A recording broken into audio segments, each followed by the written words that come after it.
Nay, dito muna po si Cedra. May aasikasuhin lang po ako sa Maynila. Saad ng ina ni Cedra sa kanyang lola, na ina ng kanyang ama. Napatingin si Lola Geng sa kanya. Ay nako, balikan mo tong anak mo. Sige na at sa akin na muna.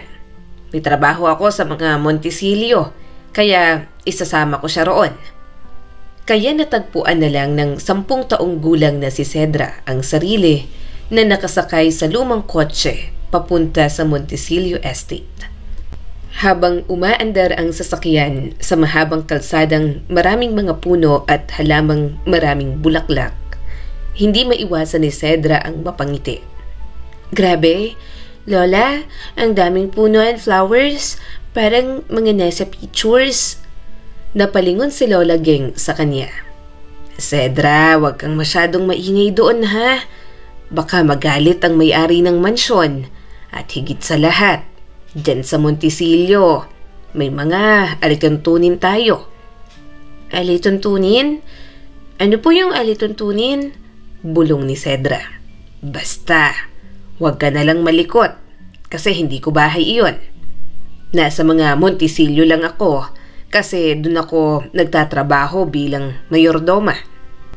Pagkarating sa harap ng bahay, literal na huminto si Cedra sa paghinga. Ang Monticello Estate ay kasing laki ng palasyo sa mga kwento ng fairy tale.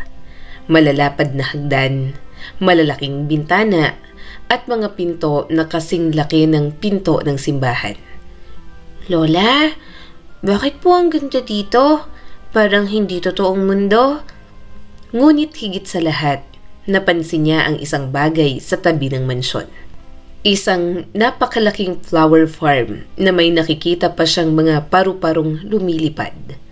Iba't ibang kulay ng bulaklak na sumasayaw sa ihip ng hangin at parang kumakaway sa kanya.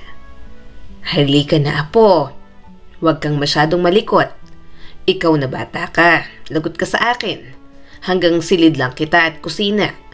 Pwede ka sa labas, pero huwag kang lalayo ha. Malaki ang estate ng mga Monticello. Baka maligaw ka. Bilin pa ng kanyang lola. Apo, Lola Geng. Namamangha pa rin siya sa mga nakikita. Magagalit po ba ang may-ari kapag nakita po ako rito? Hindi naman.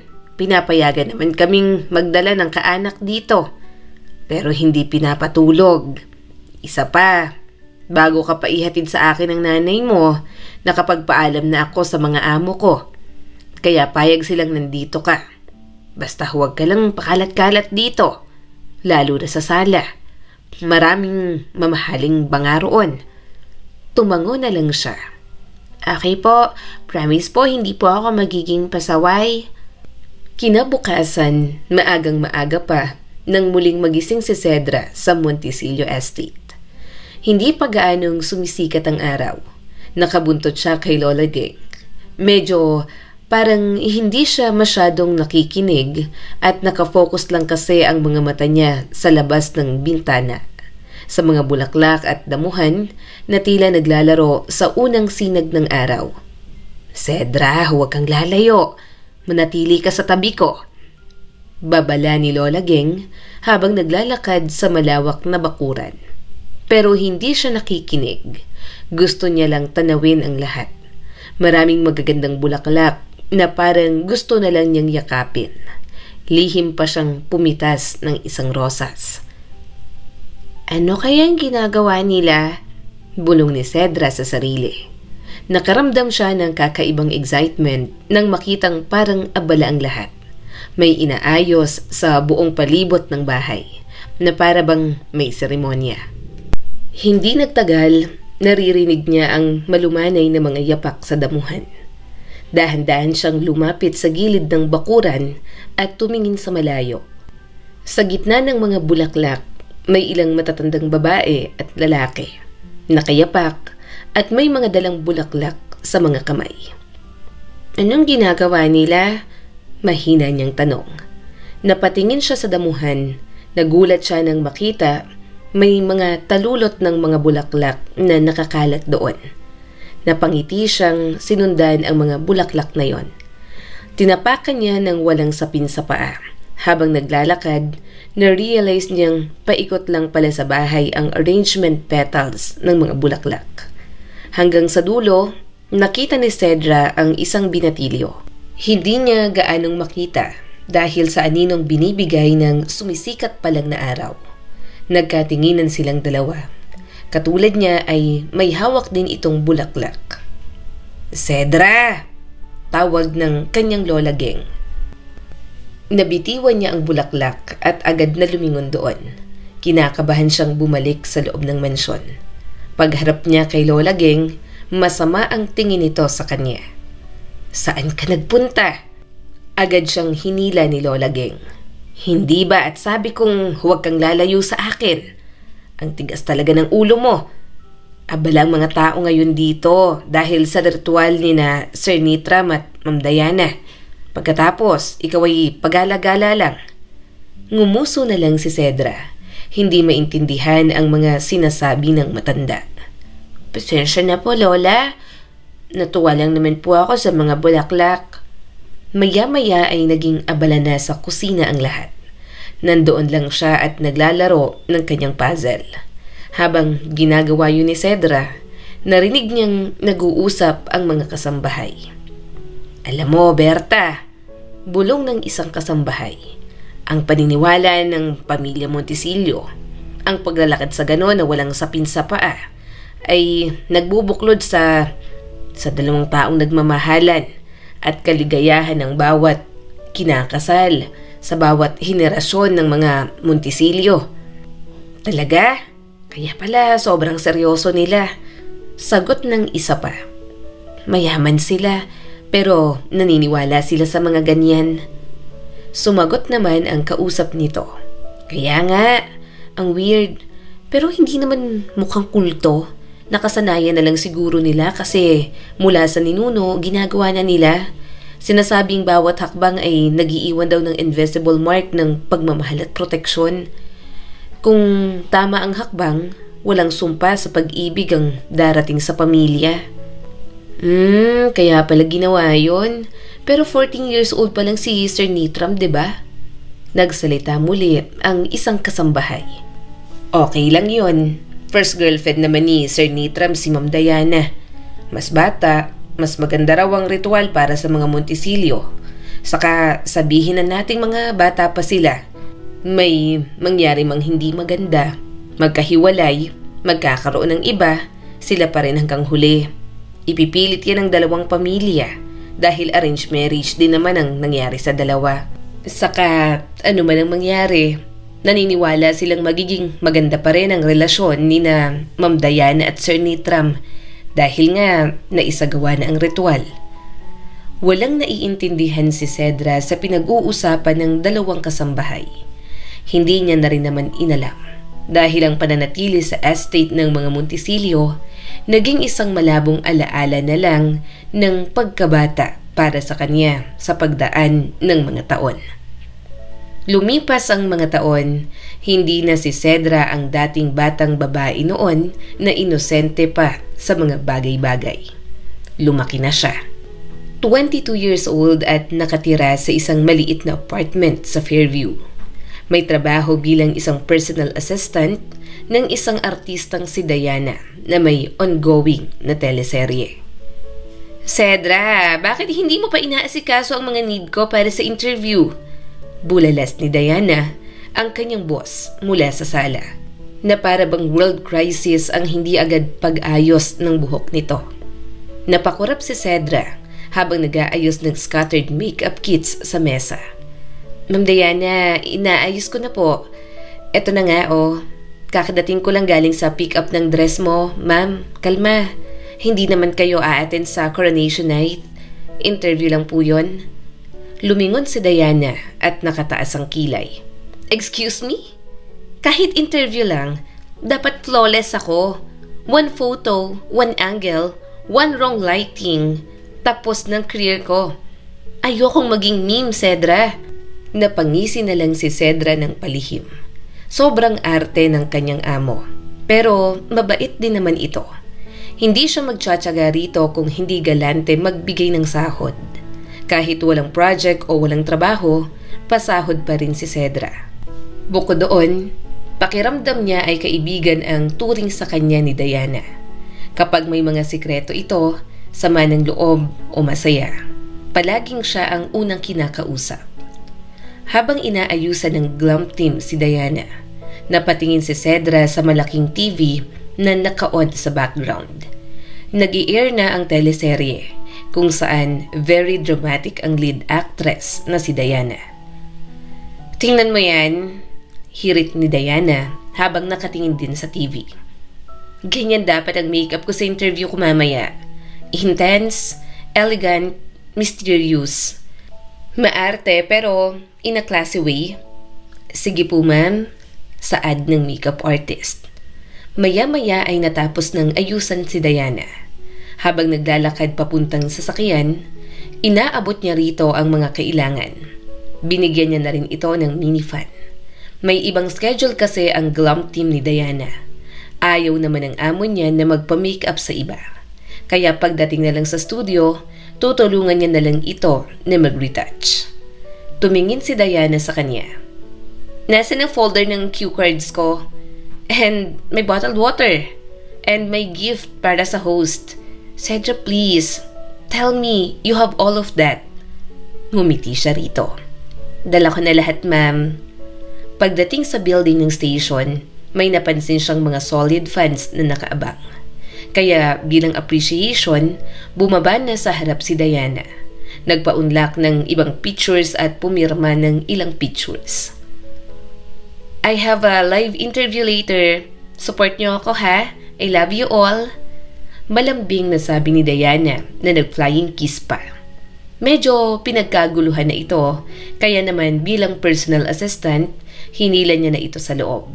Hinatid niya muna sa dressing room bago pumuntang studio at kausapin ang ibang kailangan niyang kausapin.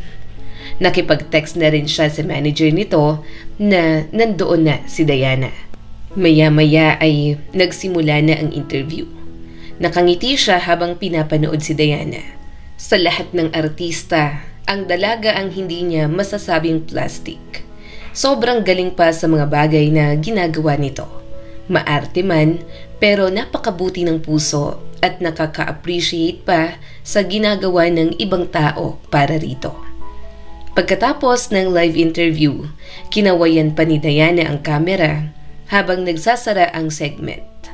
10 staff ang agad na sumugod para alisin ang mikropono, papel at ilaw.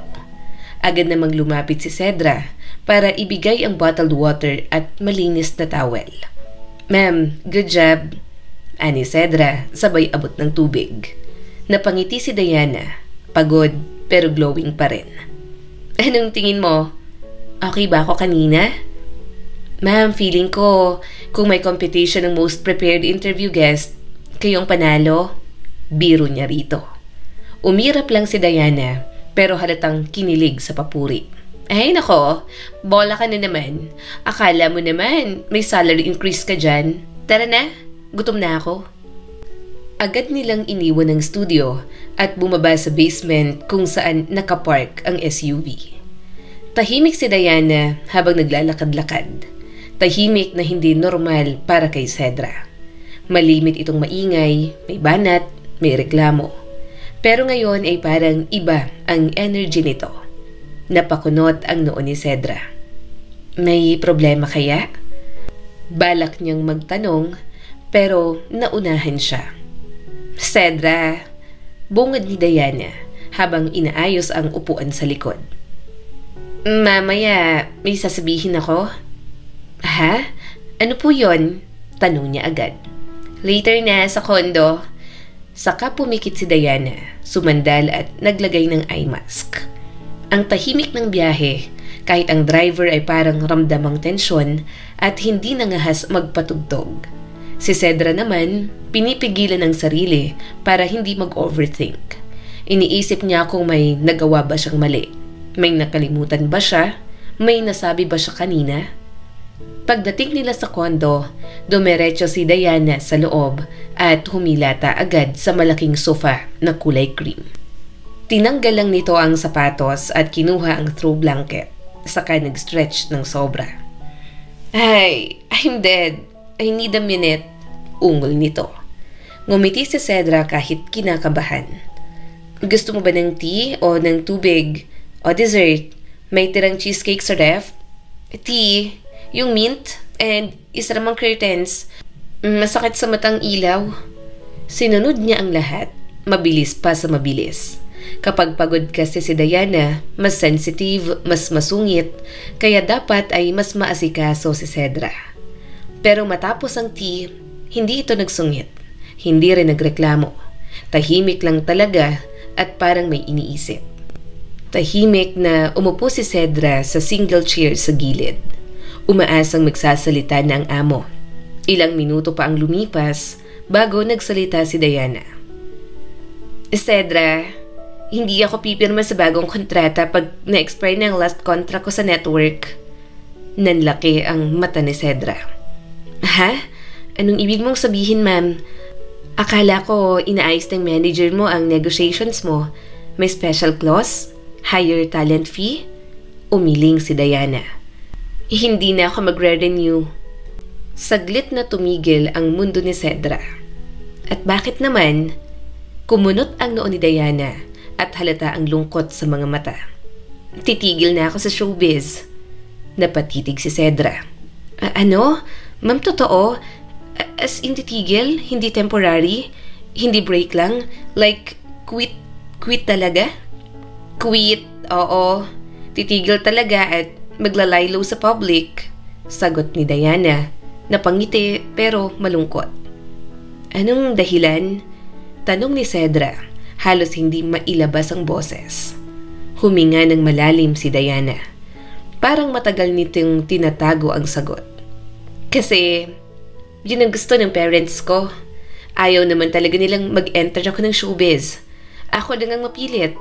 Isa pa, pagod na rin ako. And magpapakasal na ako. Kailangan ko nang magpakasal at tanggapin ang iniwan kong responsibility. Parang nalaglag ang puso ni Cedra. Kanino? Sinong lalaki ang nakakuha ng isa sa pinakamalaking bituin sa industriya?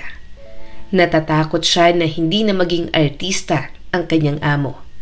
Kasi ibig sabihin, hindi na siya nito kailangan bilang personal assistant.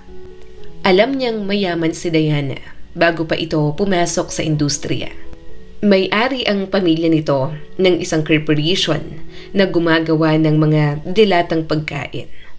Pero alam niya rin na hindi ito inuobliga ng buong angkan dahil may nagmamanage naman doon.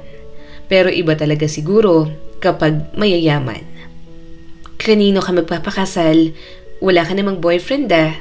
Mahina niyang tanong. Napakurap si Diana saka ngumiti. Kay Nitra Montecillo? Para siyang nabingi. Parang narinig niya na ang apelidong yon pero hindi niya na alam kung saan. Sino ba yon? Marami silang negosyo, Cedra. May malalaking flower plantation sa Baguio at Sagada. Malaki ang estate nila. Malawak ang connection sa business industry. Kaya good catch para sa pamilya namin. Very private people nga lang ang mga Montecillo. Kaya inaasahan ko na kapag ikinasal kami, tatalikuran ko na talaga ng buo ang showbiz. Baka kahit update sa social media, wala nang makita ang fans ko sa akin. Tumaas ang mga kilay ni Cedra. Mahal mo ba yung Nitra Montecillo na yan? Tumawa ng mahina si Diana. Ha? Hindi ko alam.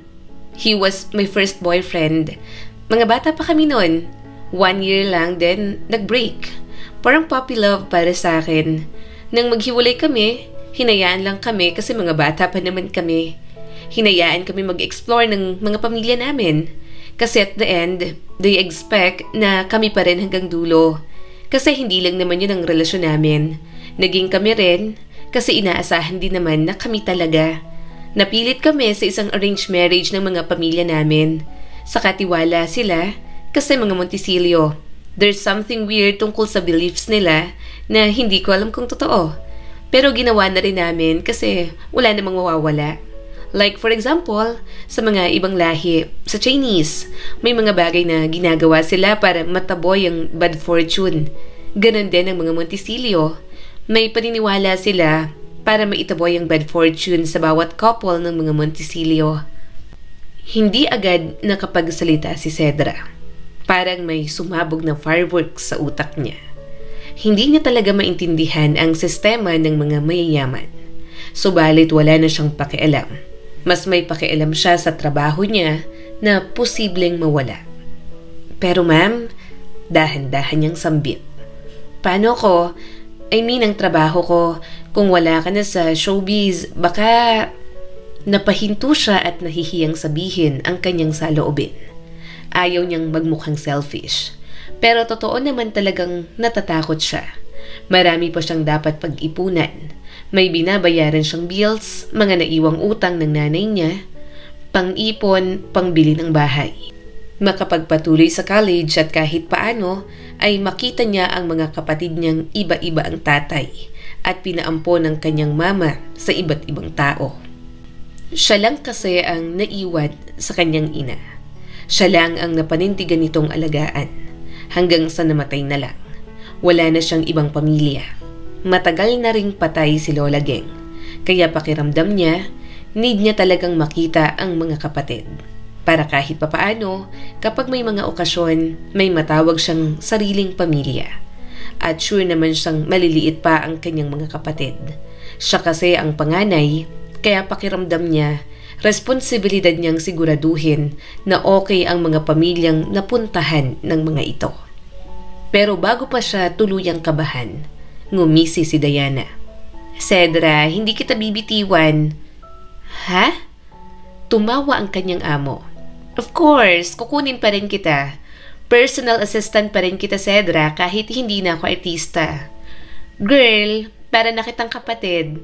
Marami ka nang alam about me. Hindi kita kayang pakawalan.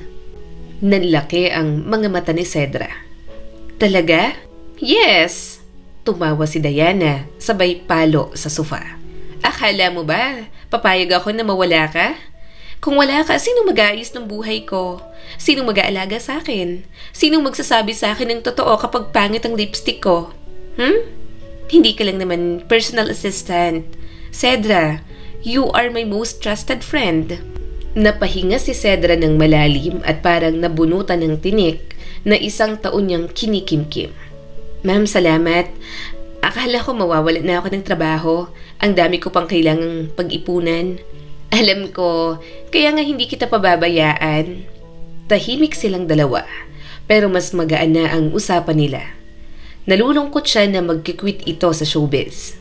Alam niya kung gaano kamahal ni Diana ang industriya at passion talaga nito yon. Pero maya-maya, napatingin ulit si Cedra sa dalaga.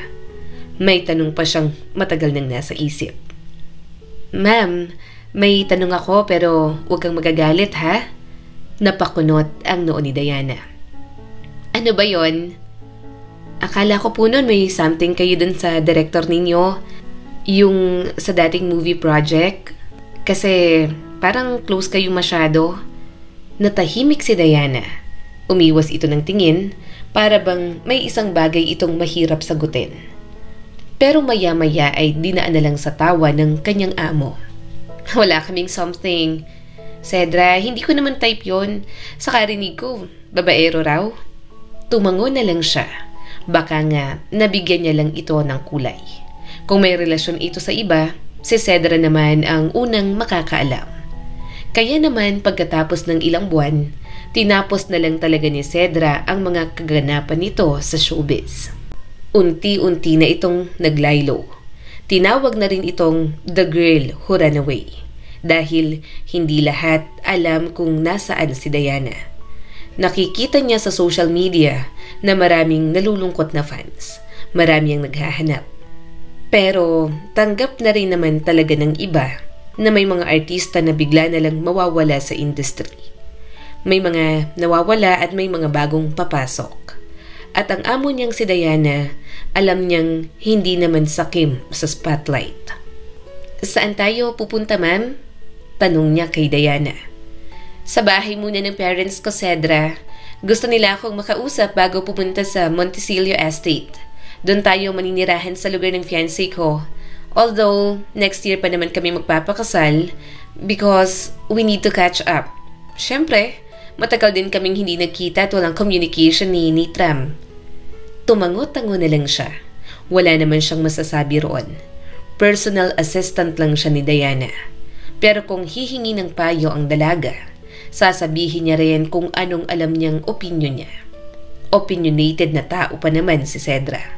Pero ang maganda kay Diana, sariling opinyon at sariling desisyon pa rin ito ang sinusunod. Pagdating nila sa malaking gate ng bahay ng mga Alcaraz, bumungad agad ang mataas na ilaw, mga guard at maayos na hardin na parang laging handang i-feature sa magazine. Ang bahay ay mansyon talaga at hindi simpleng bahay. Hinawakan ni Diana ng mahigpit ang bag nito bago pumasok. Cedra, stay close, okay? Niyaya kita sa dinner kasi mas comfortable ako kapag nandyan ka. Tumango si Cedra. Yes ma'am, nandito lang ako. Pumasok sila sa dining area na mas malaki pa sa buong apartment ni Cedra sa Fairview. Naroon ang parents ni Diana na si Madam Dorena na nakapula at nakasuot ng pearl. At si Sir Guillermo na naka-long sleeves at halatang formal na formal. Anak, bati ni Lorena. You're on time. Yes ma, sagot ni Diana at pilit ang ngiti. Good evening Dad. Umupo sila. Agad na sinenyasan ng ina ni Diana si Cedra. You may sit with us. Request ni Diana. It's fine. Umupo siya agad. Thank you po ma'am. Pag-upo niya, agad niyang naramdaman ng tensyon. Hindi yon halata sa salita, pero ramdam sa hangin. Nag-serve ang mga waiter ng soup, may steak, may pasta, may salad. Lahat sosyal, pero ang atmosphere parang board meeting lang. Si Sir Guillermo ang unang nagsalita. So, Diana, we spoke with Montecillo this morning. Handa na silang i-finalize ang engagement announcement sa susunod na buwan. Tahimik si Diana bago sumagot. Okay po. Good, sabi ni Lorena. Naghintay sila ng maraming taon. Hindi tayo maaring magtagal, Diana. Napakatyaga ng pamilya nila. Napalunok si Cedra. Iba ang tono ng pamilya nito. Parang business meeting talaga. At ang produkto, walang iba kundi ang anak ng mga ito na si Diana. Of course, dagdag ni Guillermo. Natutuwa kaming sa wakas ay lumayo ka na sa showbiz. Hindi ka naman talaga bagay doon. Magulo ang mundong yon. Napatingin si Cedra kay Diana. Nakita niya ang sandaling pag-igting ng panga ng amo niya. Hindi nagsalita si Diana. Kaya si Lorena ang nagpatuloy at mas prangkang bumanat. Nag-aksaya ka ng sapat na oras sa pagsisikap na maging isang artista. At least ngayon, may direksyon ang buhay mo once na ikasal kayo ni Nitram. Tumigil si Diana sa pagdukot ng tinidor. Tumingin ito sa soup bowl. Hindi nag-react pero halatang affected. Hindi nakapagsalita si Cedra. Pero sa loob-loob niya, grabe naman yon. Ang talented ni Diana. Sikat ito, maraming humahanga at nagtatrabaho ng husto. Pero hindi siya pwedeng makialam. Kumirot ang dibdib niya para kay Diana. Naaawa siyang sa sarili pa nitong pamilya hindi makatanggap ng appreciation. Tumingin si Diana kay Cedra. Sandaling sulyap na parang humihingi ng lakas. Hindi naman niya alam kung paano magbigay ng lakas. Pero ngumiti siya ng malumanay. Nagpatuloy ang dinner. About Nitram, sabi ng mama nito. Gusto ng mga Montecillo na manatili ka sa kanilang estate ng mas maaga para makapag-adjust ka na sa environment. You know how important it is na maging presentable ang future daughter-in-law nila. Presentable naman po ako. Mahinang depensa ni Diana. Oo, maganda ka, sagot ng mama nito. Pero kailangan pa ng refinement. Hindi pwedeng artista mannerisms. Hindi pwedeng masyadong loud, masyadong expressive. The family is classy and very private. Napatigil si Diana. Ma, hindi naman ako... Diana, Tawag ng ama ng kanyang amo. isang responsibilidad sa pamilya natin ang gagawin mo. Hindi isang laro ang kasal sa pagitan ng dalawang pamilya. Kagalang-galang ang mga Montisilio. Hindi lang sila ang i-represent mo kung hindi kami. Natahimik si Diana sa mesa. Tahimik pero halatang puno na. Maganda ang paligid pero nakikita niyang parang bilanggoroon si Diana. Siguro naman, dagdag ni Lorena, naiintindihan mo na bakit namin ayaw ang showbiz. It's unstable, scandal-prone and... Mama, magaling naman ako doon. Katwiran pa ni Diana. Nagliwanag sandali ang mukha ni Cedra. Napangiti siya para suportahan ito. Magaling naman talaga si Diana. Siya ang number 1 fan nito sa pag-aartista. Pero tumawa lang si Lorena ng mapanlait. Nakakatawa ka, anak. Acting? Drama? Mga hobby yan, Diana. Hindi trabaho. Parang sumabog ang dibdib ni Cedra sa loob-loob niya. Paanong naging hobby lang? Gusto niyang siya na lang ang magyabang ng mga award ni Diana sa pagiging best actress. Pero may pakiramdam siya na tatawanan lang yon ng mga Alcaraz. Napalunok si Diana at parang maiiyak na. Nagsumikap ako. Minahal ako ng mga fans. Gumawa ako ng sarili kong pangalan. Nagsilita ulit si Guillermo. Alam namin. Pero tama na. Masyado ka nang nagliwaliw. It's time for you to settle down. Sa tono nito, parang hindi accomplishment ang showbiz career ng anak. Parang escapade lang ni Diana. Mas lalong naawa si Cedra sa kanyang boss. At doon, nasaksihan ni Cedra ang isang side ni Diana na hindi niya pa nakikita. Hindi ang malakas, hindi ang palaban na amo niya, kundi ang Diana na sumusunod, nagpipigil at tanggap na walang laban. At mas lalo siyang nalungkot. Pagkatapos ng main course, dumiretso sila sa dessert. Pero parang wala ng lasa ang gabi. Parang lahat ng sinabi ng parents ni Diana ay hindi pagkain. Hindi kutsilyong tumutusok sa dignidad ng kanyang amo. Ramdam niya yon dahil kilala niya na si Diana. Alam niya kung kailan ito masaya o malungkot. Nagsalita pa muli ang ina ng kanyang amo. Inaasahan namin na kumilos ka ng maayos sa panahon ng anunsyo ng engagement ninyo. Stay in your posture. Tahimik ang aalis sa showbiz.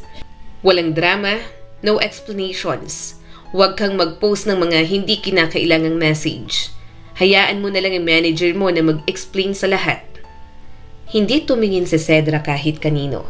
Nagiinit ang mata niya sa inis. Pero hindi siya pwedeng mag-ingay. Hindi siya pwedeng sumingit. Isa lang siyang personal assistant. Pagkatapos ng dinner, tahimik silang lumabas ng dining hall. Nararamdaman niya ang lungkot nito. Pagpasok sa kotse, hindi agad nagsalita si Diana. Nakatingin lang ito sa bintana. Malalim ang paghinga at parang nagpipigil lang ng emosyon. Ma'am, mahinang tanong ni Cedra. Okay ka lang? Hindi agad tumingin si Diana. Parang nag-ipon pa ng lakas. Hanggang sa bumagsak na ang mga luha nito. Hindi ko alam kung ano pa ang gusto ko, Cedra. Nagising ang puso ni Cedra.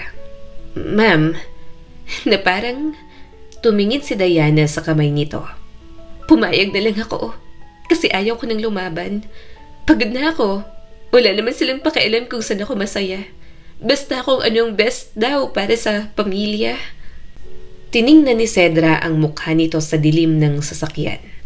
Yon ang tunay na Diana. Isang babaeng tinalo ng sariling pamilya. Ma'am, hinawakan niya ng bahagya ang kamay ni Diana.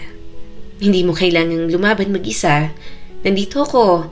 Dadamayan kita sa kahit na anong desisyon na gagawin mo. Ngumiti si Diana pero malungkot pa rin. Thank you, Cedra. Pero may mga laban na hindi mo pwedeng ipanalo. Kailangan mo lang tanggapin. Hindi alam ni Cedra ang isasagot. Kasi totoo naman talaga na hindi lahat ng laban ay panalo. Pero masakit makita na si Diana ay napipilitang piliin ang buhay na hindi nito pinili. Nang makarating sa Montecillo Estate, hindi niya alam kung bakit pamilyar ang lugar sa kanya. Hindi niya matandaan pero parang nakapunta na siya roon. Grabe, familiar pero parang sobrang laki pa rin ng bahay na to. Bulong niya sa sarili habang naglalakad papunta sa pinto. Baka kaya familiar kasi nakita mo na sa mga magazine, sabi ni Diana. Madalas kasing ma-feature ang Montecillo Estate, lalo na yung fiancé kong si Nitram. Isa to sa pinakamagandang mansion sa bansa at dahil na rin sa napakaganda at malawak na flower farm sa tabi. Paglapag nila sa harap ng malaking pintuan, biglang tumigil si Diana at tumingin sa paligid. Cedra, anong itsura ko? Napatingin dito si Cedra. Maganda ma'am, lagi ka namang maganda. Pero medyo naiintriga rin ako kung sino ba talaga si Sir Nitram. Parang misteryo eh. Ngumiti si Diana ng bahagya, pero halata ang kaba sa mga mata. Basta, professional ka lang Cedra. Kailangan calm lang tayo. Saka don't worry, hindi ka naman niya empleyado. So, you don't need to interact with him. Umawang ang bibig ni Cedra pagdating sa hallway bago makarating sa malaking pinto. May mga kasambahay na nakahilera. Namangha na lang siya kaya bahagya niyang binagalan ang paglalakad. Para kasing mali na sumabay siya kay Diana sa paglalakad. Nakapasok na sila sa sala na parang lobby ng hotel. Sa gilid, may mga painting ng Montecillo ancestors. Naka-frame at halatang mayaman na talaga. Tipong tinatawag na may generational wealth. Hanggang bumaba sa hagdan ang isang matangkad na lalaki. Umawang ang bibig niya sa kagwapuhan nito. Nakasuot ng puting linen dress shirt at trousers. Sanay na siyang makakita ng mga gwapo dahil sa mga artista na nakakasalamuhan niya. Pero may ibang aura ang lalaking lumalapit sa kanila. Nitram, nandito na ako, saad ni Diana. At nang magkatinginan sila, parang parehong huminto ang mga mundo nila. Kitang-kita niyang natigilan din ito. Para bang biglang nabura ang lahat at nandoon sila sa isang malawak at mahiwagang flower farm. Silang dalawa lang at nagkakatinginan. Yon ang madalas na panaginip ni Cedra, pero nakatalikod ang lalaki sa panaginip niya. Pero ngayon, parang may mukha na at hindi siya makapaniwalang ini-imagine niyang si Nitram yon. Umiwas si Cedra ng tingin at doon naputol ang ilusyon. Kumunot ang noo niya. Bigla tuloy nanindig ang kanyang mga balahibo. Para siyang biglang nagising sa isang panaginip. Nitram, saad ni Diana. Diana, Malalim ang boses na sabi ni Nitram. Nandito ka na. Yes, Nitram. Sagot ni Diana at naramdaman ni Cedra ang pagkailang nito. Tumingin si Cedra sa mga ito at agad niyang naramdaman ng tensyon. Hindi makatingin ng diretso ang amo niya sa binata. Para bang may kaba si Diana. Si Nitram naman, hindi nagbago ang postura. Malamig ang tingin, halos walang ngiti at parang walang emosyon. Ang sungit, mahinang usal ni Cedra. Good. Let's go inside. Ihahatid kayo ng mga maid sa inyong mga silid. Sabi ni Nitram at pinuntahan ng hagdan. Hindi man lang ngumiti kay Diana. Lumapit si Cedra sa amo niya. Ma'am, okay ka lang? Ang sungit naman pala ng fiancé mo. Aasawahin mo yun? May stress ka lang dyan. Ngumiti si Diana ng pilit. Hayaan mo na. Masungit talaga yan. Hinatid na nga sila sa kanilang kwarto. Namangha siya nang makita kung gaano kaganda ang magiging kwarto niya. Okay naman na siya sa maid's quarter dahil assistant lang naman siya. Ang laki naman nito, parang guest room na. Assistant lang naman ako ni Ma'am Diana, saad niya sa katulong.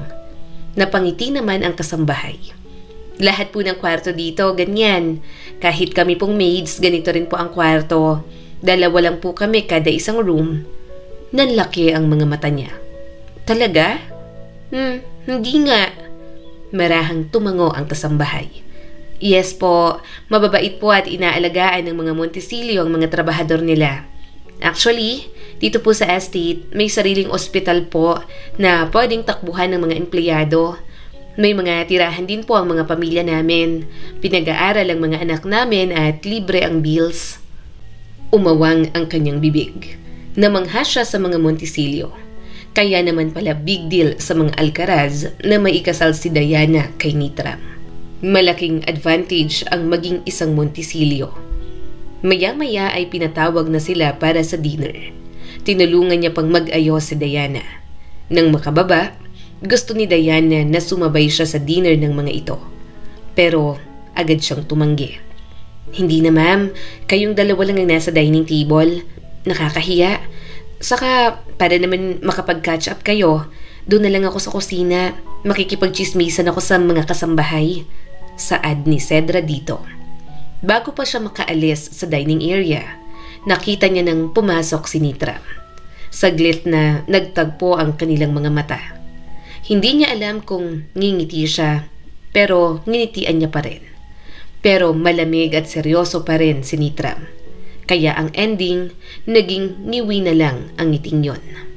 Nang makarating sa kusina, hindi niya alam kung bakit parang pamilyar pa rin sa pakiramdam.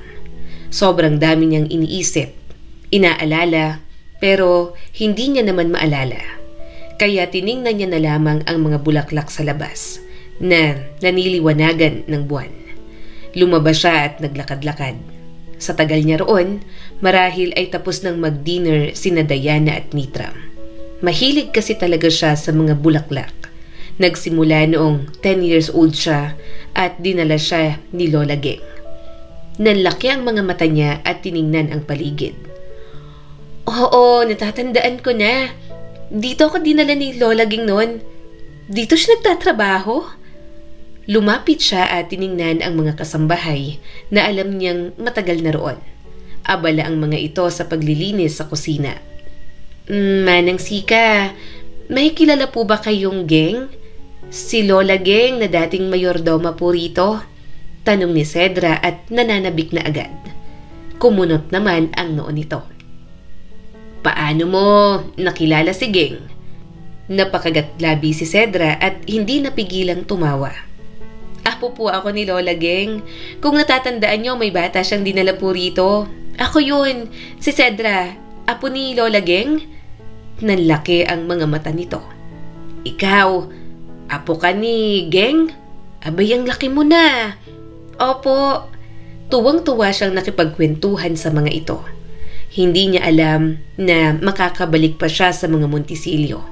At amo niya pa ang magiging isang Montisilio. Napagkwentuhan din nila ang nangyari kay Lola Geng na problema sa puso ang naging pagkamatay. Inasikaso ng mga Montisilio ang mga kailangan niya noon, kaya kahit paano ay payapa naman siyang namayapa. Kasama niya rin ang iba niyang anak, saad ni Manang Sika.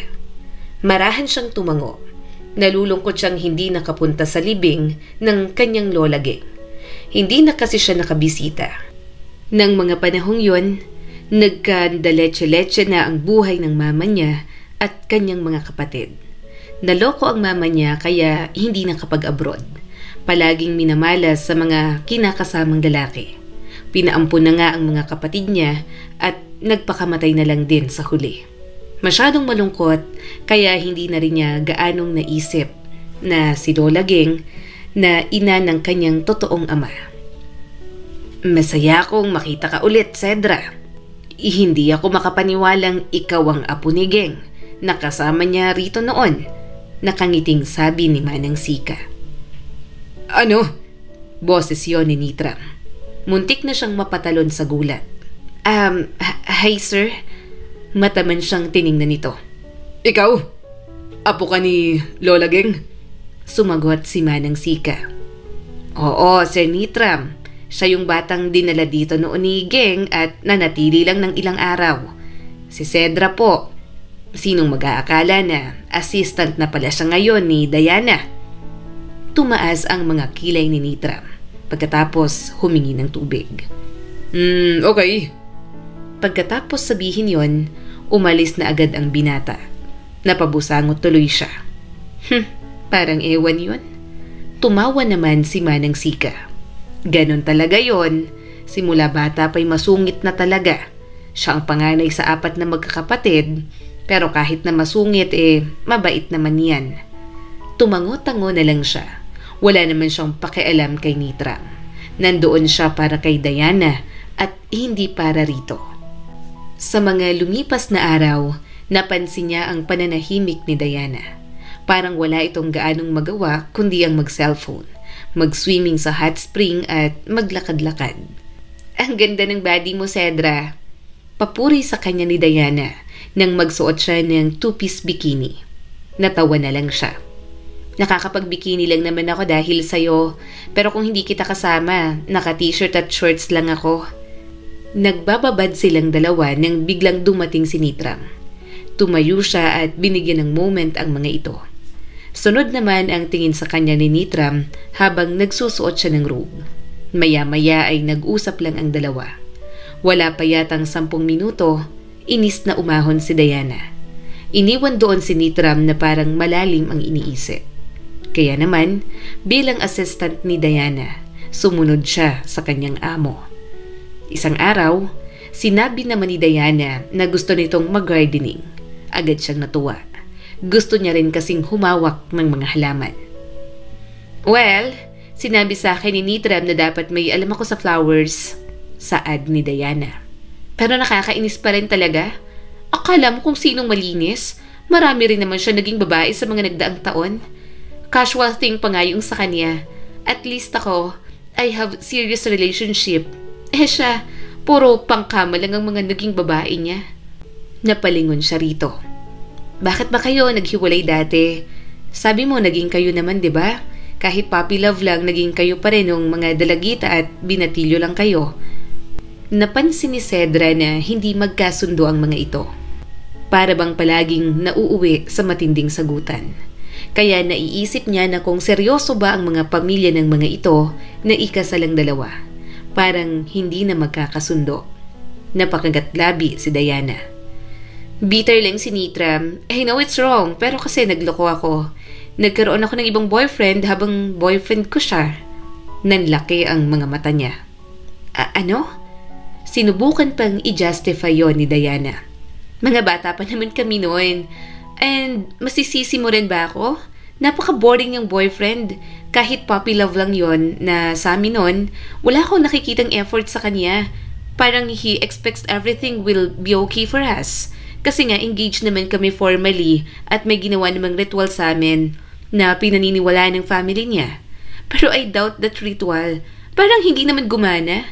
Wala akong maramdamang kakaiba. Parang belief at traditions na lang yon ng mga Monticello na binubuhay nila every generation kasi may sense at tumalab daw sa past generations. Napakamot siya sa sentido. Ang gulo ng dynamics ni Nitram at Diana. Hindi siya makasabay, pero kung anong mangyari, bahala na. Kung nasaan si Diana, doon si Cedra kasi ito naman ang kanyang boss. Nagpatuloy na sila sa gardening. Napansin niyang parang halos siya ang kumikilos sa lahat. Naiintindihan niya naman at alam niyang may kaartehan si Diana. May hawak na trowel si Diana. Cedra, dali, tulungan mo ako rito. Ang hirap naman. Tama ba itong ginagawa ko? Lumapit si Cedra at bahagyang inayos ang hukay na ginawa nito. Masyadong malalim. Tapos kailangan loose ang soil sa paligid. Kailangan makahinga ang ugat. Napakurap si Diana. Loose? Akala ko dapat compact para hindi gumalaw. Umiling si Cedra at bahagyang tumawa. Hindi po, parang tao rin. Ma'am, kapag masyadong siksik ang paligid, hindi makahinga, hindi lumalago. Napahalakhak si Diana. Wow, you're so deep naman pala. Ngumiti lang siya pero bago sila makapagpatuloy, narinig nila ang tunog ng mga yabag. Napatingin siya kay Nitram, nakasuot ng naka-rolled sleeves polo shirt at may aura na kahit hindi nagsasalita ay parang commander talaga. Huminto ito sa tapat nila. Diana, darating ang parents ko at ang lola. Uwi sila saglit para makapag-usap tayong lahat mamaya. Be ready. Pagkatapos magsalita, Tumingin si Nitram sa garden. Kita sa mukha nito ang pagdududa kung tama ba ang ginagawa nilang dalawa. Tama ba yung pagtatanim mo sa kanila? Tanong ni Nitram kay Diana. Of course, sagot ni Diana at medyo defensive pa. Alam kong gardening, ang babalang ng tingin mo sa akin, kahit ako pang ipalaga mo sa mga bulaklak mo sa buong farm ninyo. Napangiwi na lang ng lihim si Cedra. Alam na alam niyang walang alam ang kanyang amo, pero syempre, hindi niya ilalaglag si Diana. Pero mabilis na tumingin si Nitram kay Cedra. How about you? May alam ka rito? Parang sanay na sanay ka. At napilitan si Cedrang magsalita. Meron naman, tinutulungan ko lang si Ma'am Diana. Sir, medyo mali po yung anggulo ng trowel na hawak ni Ma'am kanina pero naturuan ko na. Tumaas ang kilay ni Nitram. Mali. Kinuha ni Cedra ang trowel at ipinakita ang pagslant ng pasok. Mas hindi napuputol ang roots. Especially po dito sa Benguet roses, paliwanag niya. Sensitive po sila sa transplanting. Kapag masyadong madiin o masyadong compact ang soil, hindi sila angat. Bahagyang nagulat si Nitram. Marunong ka bang humawak ng Highland roses? Napakurap si Cedra. Oo sir, pinag-aralan ko lang. Mahilig kasi ako sa bulaklak. Saka dati, palipat-lipat kami noon. Tumira kami dati sa may Benguet. May mga natutunan ako ron sa mga farmer naming kapitbahay. Tahimik si Nitram at tila impressed sa mga sinabi niya. Si Diana naman nakangiti at tumatango. Halatang proud ang kanyang amo na para bang pwede siyang panlaban sa kayabangan ni Nitram. Tapos po itong everlasting, sabi niya habang hawak ang maliit na paso. Dapat po laging tuyo ang paligid. Kapag nababasa lagi, nagiging malungkot ang aura ng bahay. May pamahiin po kami roon. Kapag laging basa ang lupa ng everlasting, may darating na hindi magandang balita. Nanlaki ang mga mata ni Diana. Hala? Totoo ba yun? Ngumiti si Cedra. Sabi-sabi lang po, pero sa amin tumatalab minsan. Napatingin si Nitram sa kanya. Wala na ang malamig na ekspresyon nito. Para bang curious na ang binata sa mga bagay na sinasabi niya. Sabihin mo pa. Namamaos na sabi ni Nitram at humalukip-kip. Ano pang mga halaman dito ang may kahulugan? Ngumuso si Cedra at tiningnan ang paligid. Itong sunflowers, dapat nakaharap sa silangan. Pamahiin na kapag nakaharap sila sa west, nagdadala raw ng lungkot. Kasi parang sinusundan nila ang paglubog, hindi ang pagsikat ng araw. Napabuntong hininga si Diana. Grabe, hindi ko alam yan. Yung morning glory vine naman, dagdag pa ni Cedra. Hindi dapat pinapatay o pinuputol ng padalos-dalos. Pamahiing cordillera po yun. Kapag basta pinutol ng walang paalam, nagkakaroon ng alitan sa bahay. Kaya dapat kinakausap muna bago putulin. Tiningnan niya ang dalawa. Sino ang nagturo sa'yo ng mga bagay na to? Tanong ni Nitram. Sumagot naman siya. Binasa ko lang. Pagkatapos nun, walang sinabing kahit ano si Nitram sa kanya. Pinaalala ulit nito kay Diana ang pagpunta ng mga Monticello bago sila lubayon doon. Kinagabihan, tinulungan niya si Diana na mamili ng damit. Kapag natatahimik ito, mas napapansin niyang nawawala ito sa mood. Palaging napapabuntong hininga at malalim ang iniisip. Parang hindi ka masaya, Ma'am Diana. Hindi niya napigilang sabi. Mahalaga ba talagang matuloy ang kasal na to? Well, yes. Tumingin sa kanya si Diana. Bukod sa fixed marriage to, na isagawa na sa amin ang ritual ng mga Monticello, strong belief nila yon na kapag sinaway, mamalasin kami pareho ni Nitram. Pwede rin bumagsak ang negosyo nila kung hindi magiging successful ang pagsasama namin. Hindi ako naniniwala ron, pero may patunay kasi. Gaya ng tito ni Nitram na tinakasan ng ritual at pinili ang ibang babae. Ngayon, namatay na sila, naiwan ang mga anak nila na naghihirap. Ngumuso naman si Cedra. Baka naman coincidence lang, wala talagang sumpa. Yung belief ng mga Monticello dyan, parang isang bagay na lang siguro na nakagawian pero walang kinalaman sa pagiging success ng isang relasyon o hindi. Kung sa negosyo, babagsak naman yun kapag hindi na pamahalaan ng maayos. Paano kung kaya babagsak? Kasi nga hindi makapag-focus ang dapat mamahala kasi broken-hearted. Kasi nasasaktan sa pag-ibig. Baka kaya lumalago kasi ang totoo, napili talaga nilang tamang babae o lalaki para sa kanila. Kahit naman sino, kapag minahal ng tama, biglang gumagaling sa lahat ng bagay. Paano ba naman malalaman kung tama ang aasawahin nila o hindi? Paano magiging assurance ang paniniwala nila? Maaring coincidence lang ang lahat. Pero hindi ko rin naman sila masisisi. Paniniwala nila yon. Baka ginagawa lang nilang gabay. Wala tayong magagawa. Totoo man o hindi, nasa kanila na ang paniniwala na yon. Huminga ng malalim si Diana. Feel ko, hindi totoo yon. Montecilios are romantic. Naniniwala sila na kapag nasa isang maayos na pag-ibig ang isang Montecilio, magiging magandang takbo ng kanilang negosyo. Pero how about me? Bakit pakiramdam ko, hindi tama ang lahat ng ito kahit nagawa na naman ang ritual na yun sa amin, na naging successful sa past couple ng mga Montecilio? Bakit wala akong maramdaman? At ramdam ko, hindi ako mahal ni Nitram. Hindi pag-ibig ang nararamdaman ko sa kanya, Cedra. Parang ginagawa niya lang to kasi gusto niyang negosyo nila. Hindi siya naniniwala sa ritual nila. Pero sinasakyan na lang kasi yun ang gusto ng mga elders. Nalulungkot siya para kay Diana. Sobrang pressure na siguro ang nararamdaman ng kanyang amo. Ito ba naman ang pilitin sa kasal na hindi nito gusto? Nang makita niya ang mga Montecilio, medyo intimidating ang mga ito. Sabagay, bakit pa siya magtataka?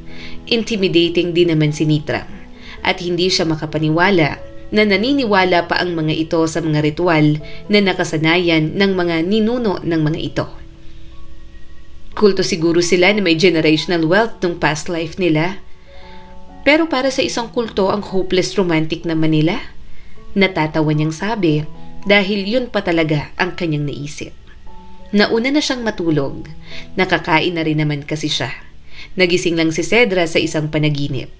Yung panaginip ulit na nasa malawak siyang flower farm. Tapos parang magical ang lahat. Naglalakad siya sa nakatalikod na lalaki. At nang humarap ito, nanlaki ang mga mata niya nang makita si Nitram. Doon tuloy siya nagising. Takte naman oh, anong panaginip yun? Simula nang mapadpad ako rito, madalas ko siyang mapanaginipan. Mahinang bulong niya sa sarili.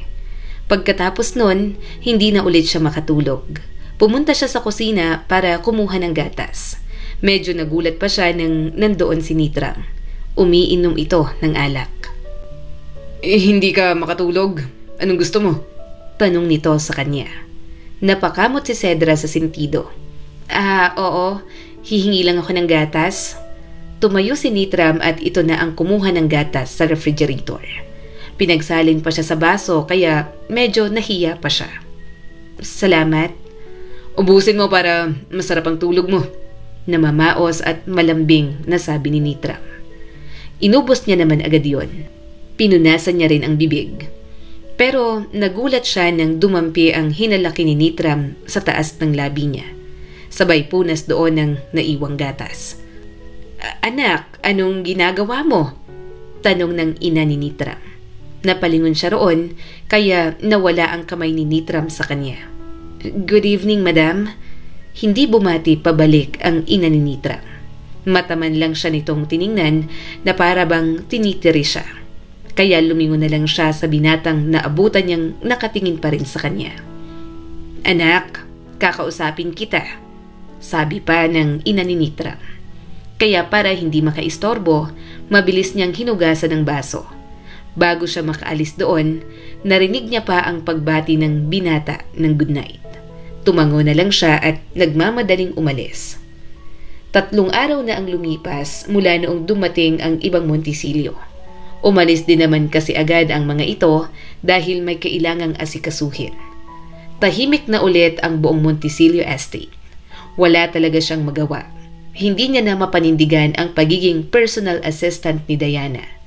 Dahil wala naman nga itong ginagawa doon bilang artista. Kaya si Cedra na lang ang naghahanap ng gagawin. Wala namang sumasaway sa kanya. Habang nagtatanim, biglang may aninong tumapat sa liwanag. Nang tiningala niya, Nakita niyang nakatitig si Nitram sa kanya. Anong ginagawa mo? Ngumuwi siya rito. Malamang, nagtatanim. Umismit ang binata at bigla na lang humakbang papalapit at tinanggal ang lupa sa pisngi niya. Ang kalat mo, ang dungis mo na. Kanina ka pa dyan. Past 12 PM na. Kumain ka na ron. Nasa kiosk ang pagkain mo. Pinadala ko na. Takang-taka siya kay Nitram. Hindi ito ngumingiti pero ramdam niyang good mood. Bago pa siya makapagtanong, tinalikuran na siya nito. Problema nun, anong butong nakain nun at parang ang bait?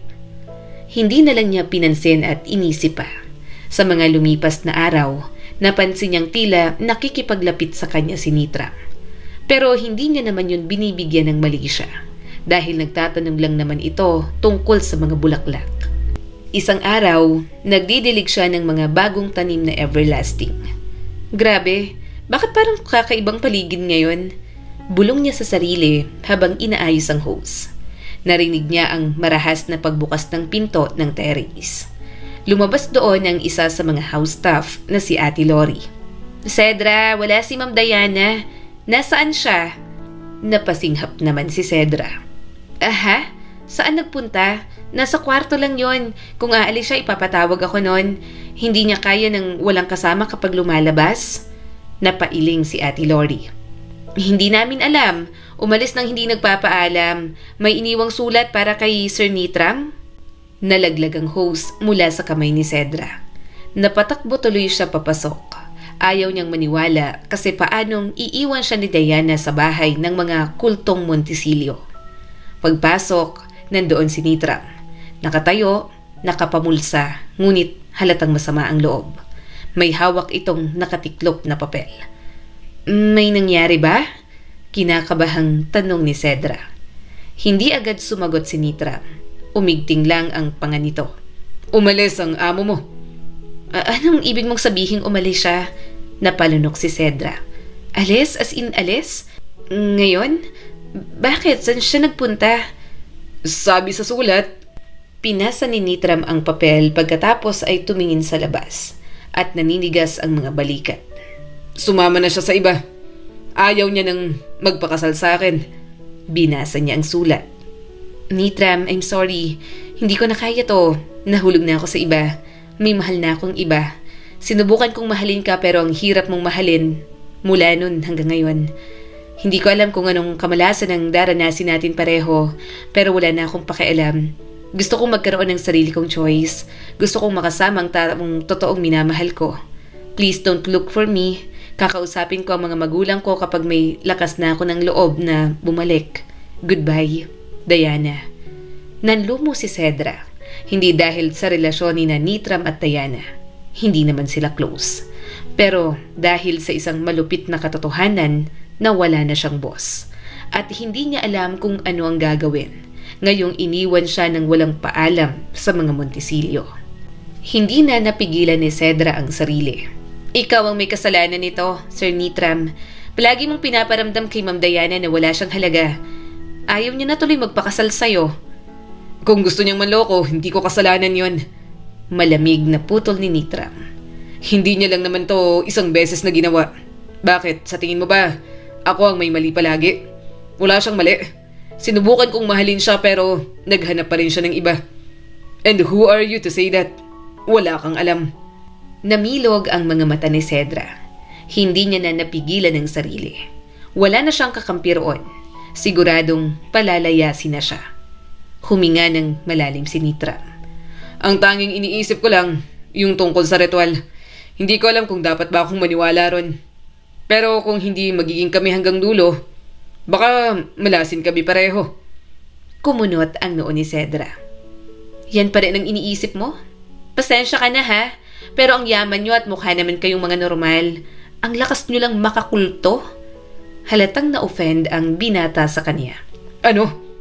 Say it again. Ano? Kulto? Oo, kulto. 2025 na. Naniniwala pa kayo sa mga ganyan. Hindi nyo ba naisip na baka successful ang pagmamahalan at pagsasama ng mga naunang generation ng pamilya nyo kasi nagmamahalan talaga sila? Kayo, halata namang wala kang pagmamahal sa amo ko.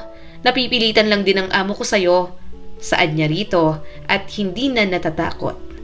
Humakbang papalapit sa kanya si Nitram. Hindi mo alam ang sinasabi mo. Alam ko, balik ni Cedra.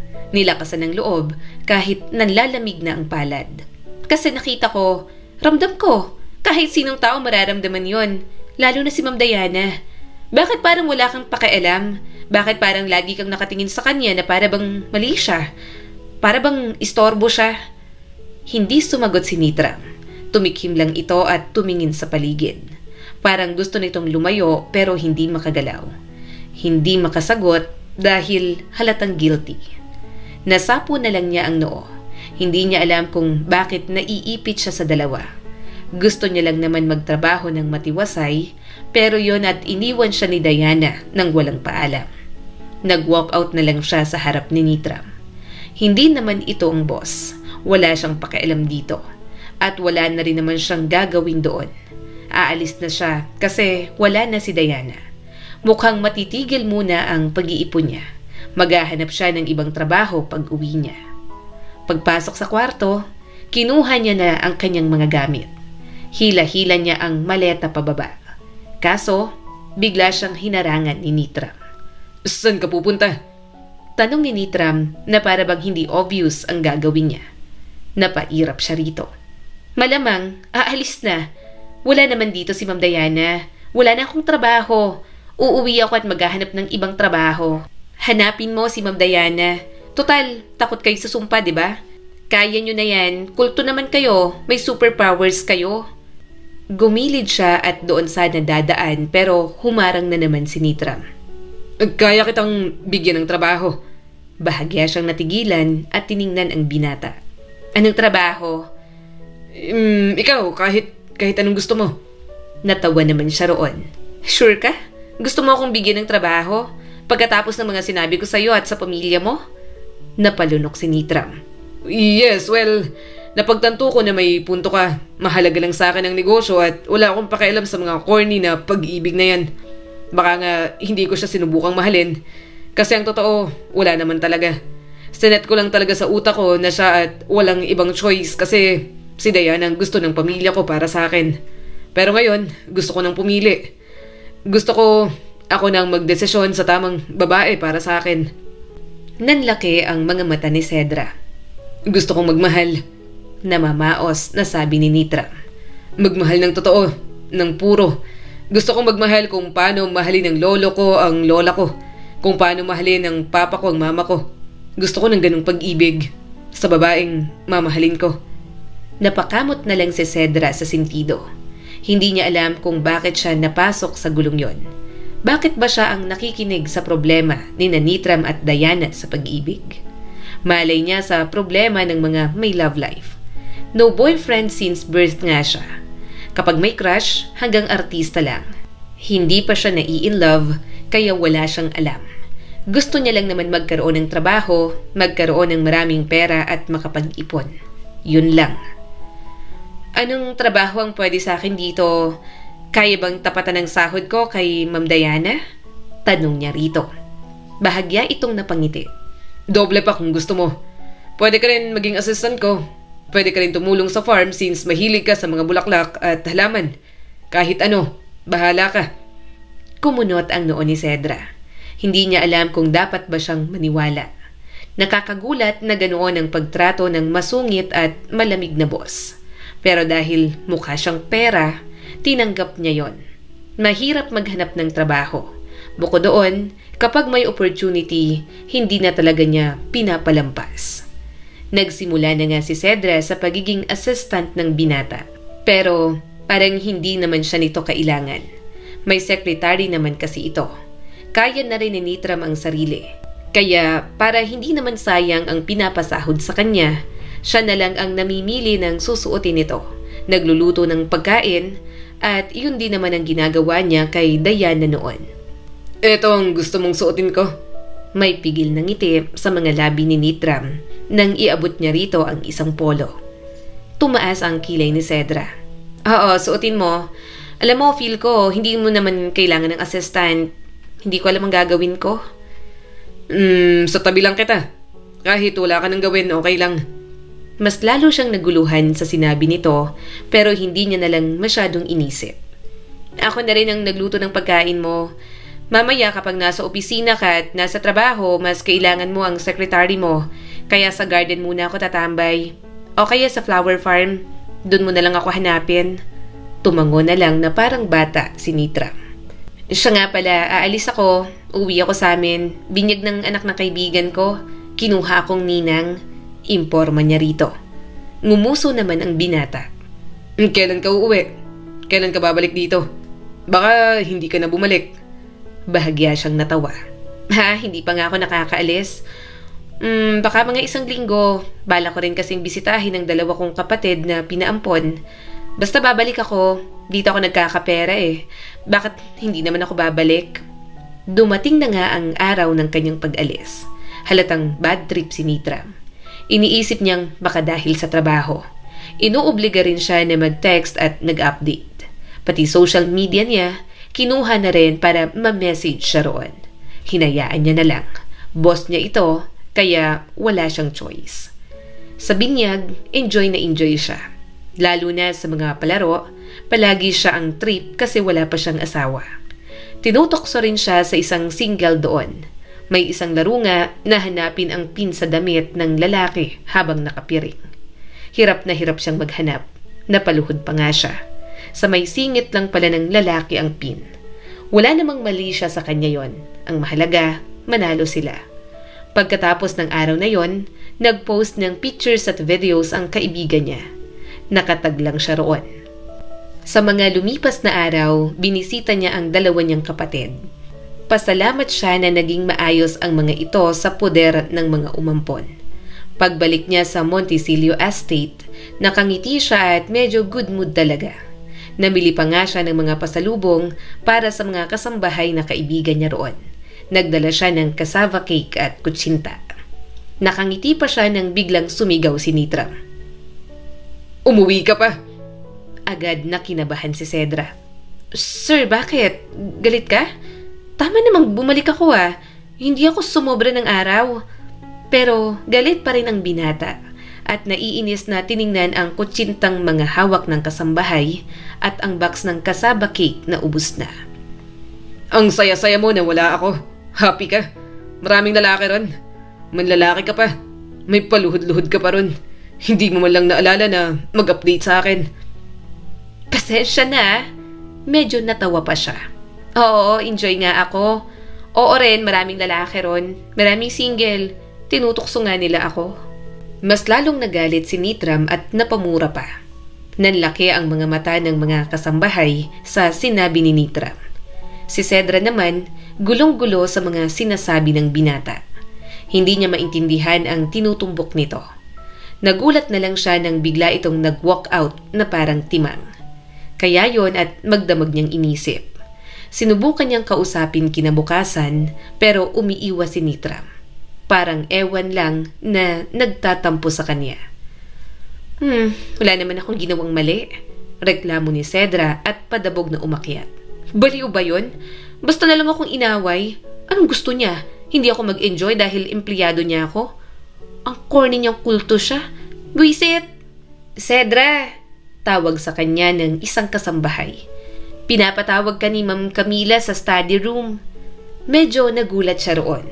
Wala siyang ideya kung bakit pinatawag siya ng ina ni Nitram. Pagpunta roon, nakita niya ang ina ni Nitram at ang iba pang Montecillo. Kaya agad siyang bumati sa mga ito pagkatapos siyang paupuin. Pinatawag kita dahil gusto kitang makausap tungkol sa anak ko, saad ni Camila Montecillo. Marahan naman siyang tumango. Tungkol po ba saan? Mataman siya nitong tiningnan.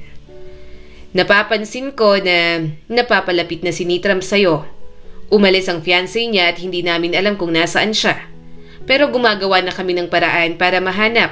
Hindi pwedeng hindi matuloy ang kasal nilang dalawa dahil magdadala yon ng kamalasan lalo na sa anak ko. Hindi rin pwedeng magmahal ng iba si Nitram. Tumango-tango lang si Cedra. Alam niya naman yon.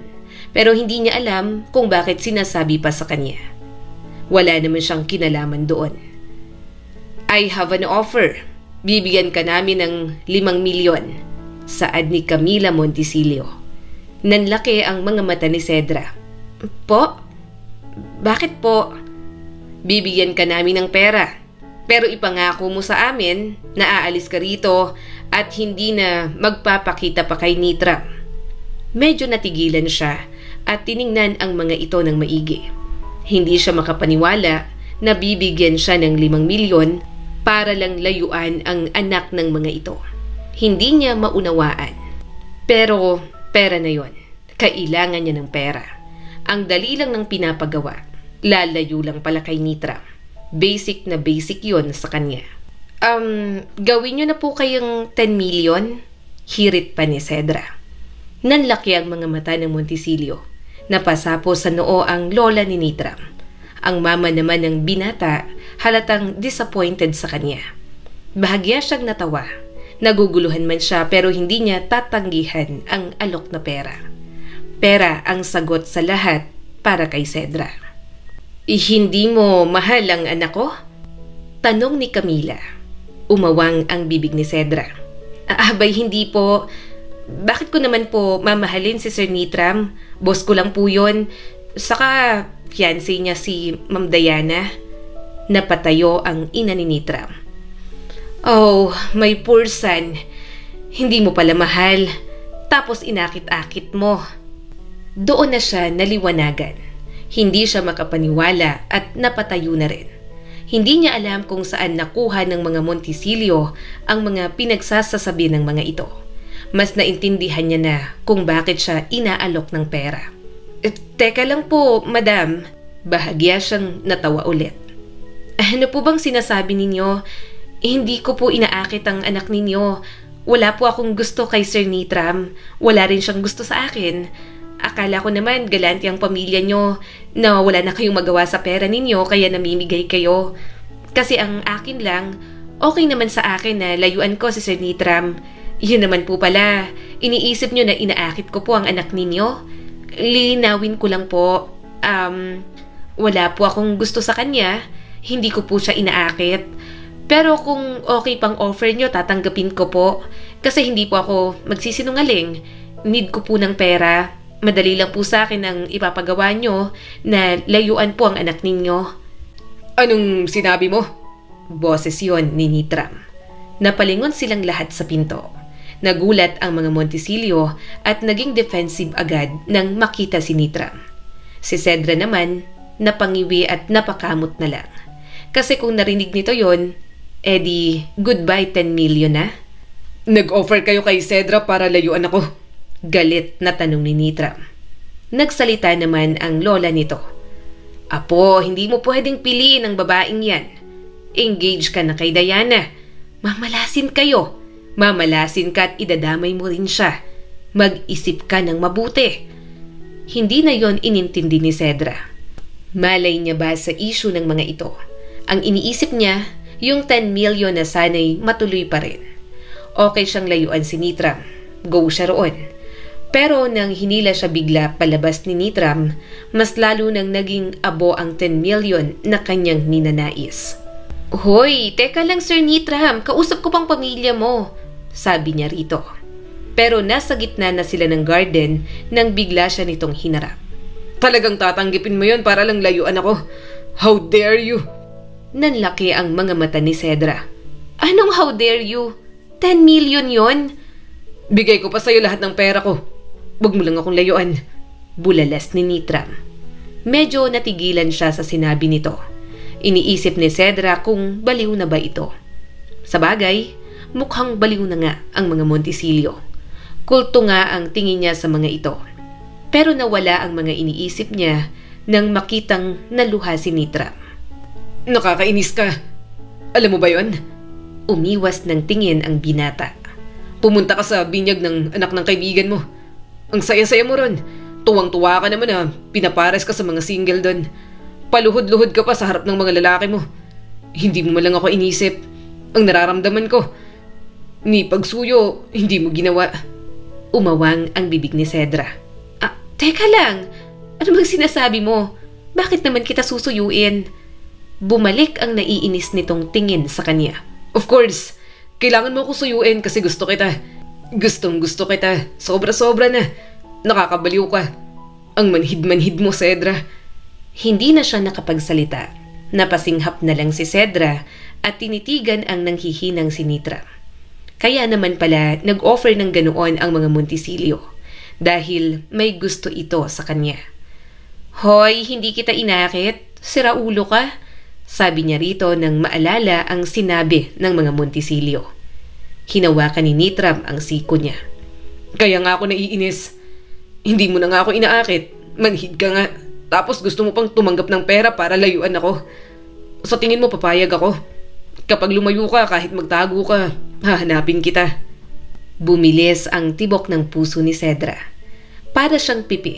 Hindi niya alam ang tamang reaksyon. Yun ang unang beses na may umamin sa kanya ng ganoon. Hindi pa nakatulong na si Nitram na siyang lalaking lumilitaw sa mga paulit-ulit niyang panaginip. Ikaw pang may ganang magalit dyan? Napalunok si Cedra. Mahalay ko bang gusto mo ko? Saka hindi ba't may mga ritual na pinaniniwalaan kayo sa pamilya ninyo? Mataman siyang tiningnan ni Nitram. Hindi ko kailanman ginusto si Diana. Ngayon lang ako gumusto ng ganito. Ngayon lang. Sa'yo lang. Ngayon, hahanapin ko si Diana. Hindi rin ako naniniwala sa ritual at mga paniniwala ng pamilya ko. Pero para safe na rin, ipapawalang bisa ko ang ritual sa pagitan naming dalawa. Liligawan kita hanggang sagutin mo ako. Alam kong hindi mo pa ako gusto pero gagawin ko ang lahat para gustuhin mo ako. At kapag tinanggap mo na ako sa buhay mo, tayo naman. Mabilis siyang lumayo rito. Mukha bang magpaparitual ako sa'yo? Kulto talaga kayo. Paano pala kapag gayuma yun? Saka, ano bang ritual yun? Huminga ito ng malalim. Sa palibot ng bahay namin, maglalagay ng mga talulot ng mga bulaklak na pabilog. Susundan ng 2 taong gustong mapagbuklod ng pagmamahalan. Tatapakan yun ng walang sapin sa paa habang may hawak na bulaklak. Gagawin bago pa man sumikat ang araw. At kapag nagtagpo ang mga mata, doon na magbubuklod ang pagmamahalan. Huwag mong isipin na kulto kami. May ibang lahi na may kanya-kanya ring paniniwala. Like sa mga Chinese, ibang Southeast Asian countries, may ibang nagpapalipad ng lanterns pang taboy sa bad fortune. Ganun lang din ang sa amin. Walang halong gayuma yun. Sobrang lakas ng tibok ng kanyang puso. Dahil habang sinasabi yon ni Nitram, isang alaala ang nagbalik kay Cedra. Noong bata siya, nang dalhin siya ni Lola Geng sa mga Montisilio, yon ang mismong kanyang ginawa. Mukhang nagkamali kayo, kaya hindi tumalab sa inyo ni Ma'am Diana? Mahina niyang sabi. Kumunot ang noo ni Nitram. Anong ibig mong sabihin? Napaatras si Cedra. Ako yon. Ako ang babaeng nakatagpo mo nun at hindi si Ma'am Diana. Nang dalhin ako ni Lola Ging dito, may sinasagawa kayong ritual. Ako ang nakapaglakad sa hinanda ninyong ritual. Ako at simula noon, palagi na lang ako nananaginip na naglalakad ako sa isang malawak na flower farm. Sa dulo may lalaki pero hindi ko makita ang mukha. Nagkaroon lang ng makatapak ako ulit dito sa inyo. Umawang ang bibig ni Nitram. Yan din ang panaginip ko.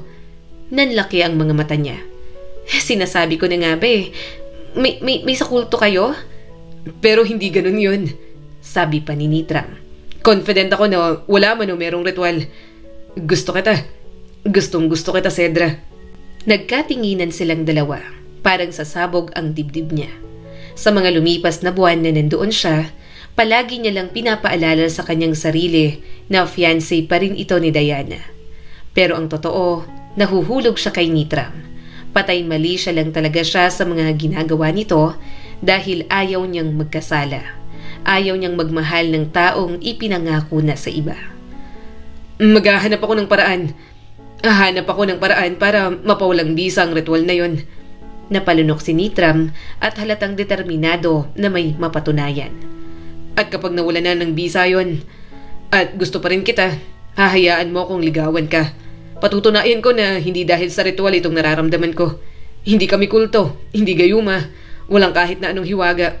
Kung may hiwaga man dito, yun ay ang nahulog ako sa'yo agad-agad, Cedra. Ang daming nangyari sa araw na yon. Windang na windang pa siya. Nang sinabi ni Nitram sa mga Montisilio ang nadiskubre ng mga ito tungkol sa ritual, nagulat ang mga ito. Kung nagmamahala naman kayo, bakit pawawalain ang bisa ng ritual? Tanong ng mama ni Nitram. Kakausapin na lang namin ang mga alkaraz. Total, si Diana naman palagi ang may kasalanan sa mga gulong nangyayari. Umiling si Nitram. Ipapawalang bisa namin yun at hindi nagagawin pa. Liligawan ko si Cedra. Nagulat pa ang mga Montisilio. Mahabang usapin pa ang nangyari. Pero nanindigan si Nitram dahil may gusto itong patunayan sa kanya na hindi lang yon basta ritual. Paano kapag minalas ka kasi hindi ka nagpa-ritual tapos gusto mo pa akong asawahin, edi damay ako? Tanong ni Cedra. Marahang bumuntong hininga si Nitram. I actually don't believe about the ritual. Gaya ng sabi ko nun, pumayag lang akong gawin kasi wala namang mawawala and it's a tradition in our family. Ginawa ko kasi ayokong isipin nila na matigas ang ulo ko at hindi ipagkatiwala ang negosyo sa akin. Pero bahala na sila.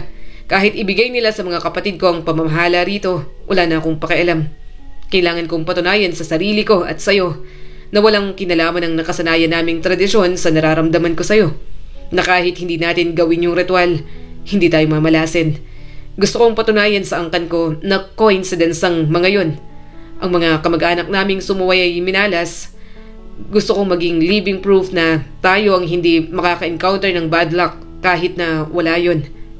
Bahagya naman siyang natawa. Parang sure ka na sasagutin kita. Sure ka ba na gusto rin kita? Namungay ang mga mata ng binata. Hindi.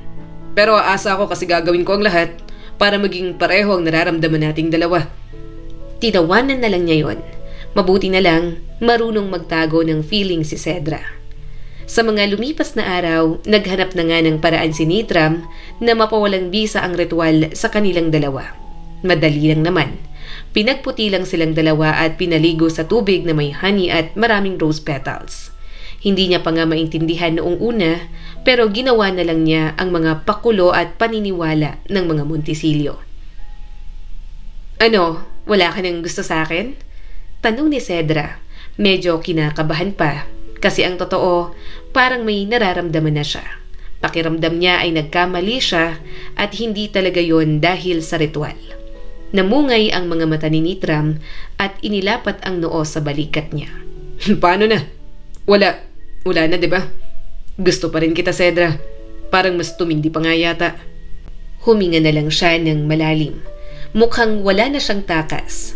May lalaki nang nahuhumaling sa kanya at mukhang pati siya ay ganoon na rin ang nararamdaman. Pagkatapos noon, niligawan nga siya ng paspasan ni Nitram. Wala itong pakialam sa sasabihin ng pamilya. Wala rin namang magawa ang mga Montisilio. Walang magawa dahil parang kayang gawin lahat ni Nitram para sa kanya. Dumating din ang araw na bumalik si Diana sa Montisilio Estate. Iyak siya ng iyak nang makita ito. Mahigpit nilang niyakap ang isa't isa. Ma'am Diana, para ka namang siraulo. Bigla mo akong iniwan dito. Makikipagtanan ka lang pala. Tumawa naman ito. Pasensya ka na. Wala lang din talaga sa plano. Biglaan lang. Nagpakasal na rin kami ng totoong mahal ko. Nagkaroon ako ng lakas ng loob kasi pinaglaban niya ako. Wala sa plano kong iwan ka. Pero may pakiramdam ako na hahantingin ako ni Nitram kapag sinama kita. Kumunot ang noo ni Cedra. Anong ibig mong sabihin? Ang manhid mo talaga? Natatawang sabi ni Diana. Sa ilang buwan natin dito, alam kong attracted agad sa'yo si Nitram. Nakikita ko sa mga galaw niya, sa mga sinasabi niya. Willing siyang makinig sa mga sinasabi mo kahit walang kwenta. Pero pagdating sa akin, ilang minutes lang, hindi na siya makatagal. Mas caring siya sa'yo. Akong fiancé niya. At mas lalo akong nakumpirma nang ngumiti siya dahil ang kinakausap mo ang mga halaman. Kaya iniwan na kita dito. Umaasa ako na mas mahulog pa sa'yo si Nitram. Hindi nga ako nagkamali at hindi pa ako makapaniwala na kayo ang naunang naritualan noon sa halip na kami. Sorry ma'am. Napakagatlabi si Cedra. Hindi ko rin alam ang mga nangyari noon. Saka hindi naman totoo yun. Bakit? Kasi gusto mo pa rin siya kahit wala ng bisa? Napangiti si Diana sa kanya. Namangha siya na alam yon ni Diana. Hindi niya alam kung halata ba sa kanya. May paghanga siya kay Nitram, unang beses niya palang itong nakita. Pero pinilit niya ang kanyang sarili na hindi yon ipahalata. Napanguso si Cedra. Bakit pakiramdam ko, pinikot niyo ako para hindi matuloy ang kasal ninyo? Malakas na tumawa si Diana at niyakap siya ng mahigpit. Mag-asawa ka na. Para na kitang kapatid. Gusto ko ang pinaka-best for you. Maraming masamang traits si Nitram pero nakikita ko na he's willing to adjust just for you.